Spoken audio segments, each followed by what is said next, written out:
बागेश्वर धाम सरकार के पीछे मीडिया पड़ गई थी। न्यूज के पत्रकार को उनके चाचा का नाम लेकर बुलाया। न्यूज के पत्रकार चौंक गए कि धीरेन्द्र शास्त्री जी ने पर्चा खोलकर पत्रकार को दिखाया। हेलो दोस्तों, स्वागत है आपका हमारे YouTube चैनल जनलोक टाइम्स में। सबसे पहले हमारे चैनल को सब्सक्राइब कर लें और बेल आइकन को प्रेस कर दें, जिससे बागेश्वर धाम से जुड़ी जानकारी के वीडियोस जैसे ही हमारे चैनल में अपलोड किए जाएं, उसकी जानकारी आप तक तुरंत नोटिफिकेशन के माध्यम से पहुंच जाए। आज हम आपको बागेश्वर धाम सरकार के कुछ ऐसे चमत्कारों के बारे में बताएंगे जिन्हें सुनकर आप भी चौंक जाएंगे। तो यह घटना 2022 की है, जब दिसंबर 2022 में बागेश्वर धाम सरकार के पीछे मीडिया पड़ गई थी और फिर श्री सीताराम विवाह महोत्सव जनवरी 2023 में छत्तीसगढ़ में उन्हें टारगेट किया गया था। बागेश्वर धाम सरकार यानी धीरेन्द्र कृष्ण शास्त्री जी ने अब तक न जाने कितने लोगों की अर्जी बालाजी तक पहुंचाई है और कई बार लाइव दरबार में उनके चमत्कार देखने को मिले हैं। धीरेन्द्र कृष्ण शास्त्री जी का ऐसा मानना है कि बालाजी महाराज की कृपा से उन्हें सिद्धि की प्राप्ति हुई है और जिसके द्वारा वे लोगों का कल्याण करना चाहते हैं।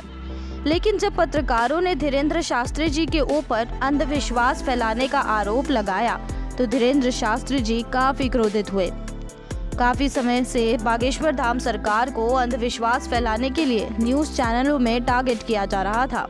अंत में धीरेन्द्र शास्त्री जी ने कुछ ऐसा चमत्कार करके दिखाया कि सभी पत्रकारों की बोलती बंद हो गई। पत्रकारों का एक बड़ा समूह छत्तीसगढ़ में श्री सीताराम विवाह महोत्सव के अवसर पर लगी दिव्य दरबार में पहुंचा था। उन्हें लगा कि अब धीरेन्द्र शास्त्री जी का पर्दाफाश किया जाएगा, लेकिन ठीक इसके विपरीत ही कुछ ऐसी घटना घटी कि सभी पत्रकार दंग रह गए।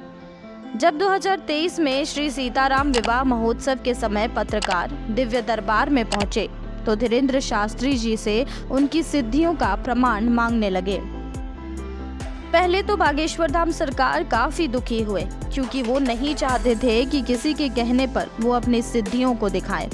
लेकिन अब बात भक्तों की आस्था और बालाजी की शक्तियों की थी। बाद में उन्होंने क्रोधित होकर पत्रकारों में से ही एबीपी न्यूज के पत्रकार को उनके चाचा का नाम लेकर बुलाया और उनके बारे में सब बताने लगे। वह इस समय काफी क्रोधित थे। धीरेन्द्र शास्त्री जी ने पत्रकार से उनके निजी जीवन, उनके भाई, उनकी भतीजी के बारे में भी कुछ बातें बताई और बस सब बातें सच थी।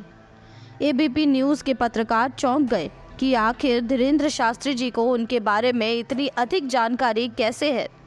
धीरेन्द्र शास्त्री जी काफी क्रोधित थे। उन्होंने कहा कि वो अब कसम खाते हैं कि वो अब कभी भी प्रमाण नहीं देंगे। अंत में धीरेन्द्र शास्त्री जी ने अपनी पर्ची में कुछ लिखा और एबीपी न्यूज के पत्रकार को उनसे कोई भी एक सवाल पूछने को कहा। पत्रकार ने धीरेन्द्र शास्त्री जी से पूछा कि मैं पत्रकारिता के क्षेत्र में काफी समय से हूँ और इसी में आगे बढ़ना चाहता हूँ, लोगों की मदद करना चाहता हूँ, तो क्या यह मैं कर पाऊंगा? धीरेन्द्र शास्त्री जी ने अपना पर्चा खोल कर दिखाया, जिसमें पत्रकार के सवाल पूछने से पहले ही उन्होंने कुछ लिखा था। जब धीरेन्द्र शास्त्री जी ने पर्चा खोलकर पत्रकार को दिखाया तो उसमें लिखा था कि पद उन्नति से जुड़े सवाल होंगे। यानी धीरेन्द्र शास्त्री जी को पहले ही यह मालूम हो गया था कि पत्रकार उनसे क्या पूछना चाहते हैं। यह चमत्कार देख सभी पत्रकारों की बोलती बंद हो गई और वह मान गए कि धीरेन्द्र शास्त्री जी अंधविश्वास नहीं फैला रहे हैं। उम्मीद है आपको हमारा यह वीडियो पसंद आया होगा। बागेश्वर धाम से जुड़ी ऐसी ही वीडियोस के लिए हमारे चैनल को सब्सक्राइब और हमारे वीडियोस को लाइक और शेयर करना ना भूलें।